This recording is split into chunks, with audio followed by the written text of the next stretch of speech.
I'm Kelly, and this is Brian, and we met at Humber, and we've been married for 14 years.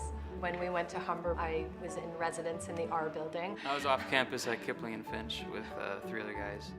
Brian and I were both in radio broadcasting, and they'd have a radio pub night every year. We just got to talking, and yeah, the beer has helped the courage to go talk to her, and don't remember much else. Don't say No, that. it wasn't that bad. It wasn't that bad.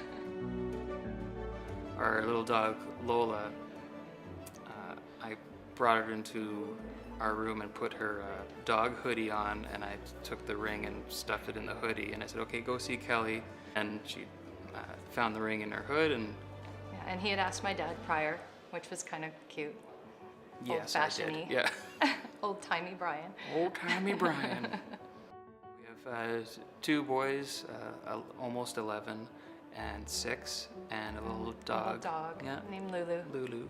She's gonna be 2 in April.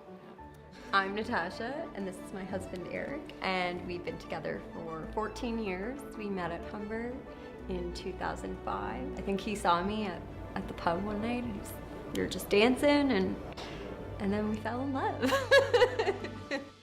October 12th, 2013. It was pink, a pink theme, and it was in the fall because I love fall. So we had pink pumpkin accents, pink and gold colors. All our family and friends were there. It was just a magical day. Yeah, it was great. Yeah, it was Best really day good. ever. Yeah. We have 2 boys, Chase and Chad. Mhm. Chase will be 5 soon, and That'll Chad be too soon. will be 2 in April. So yeah, Humber, we owe it all to Humber. Yeah, our education, our jobs, right? Our Our marriage, yeah, our we kids, met. our cat. A lot happened here. Yeah. Everything happened because of Humber.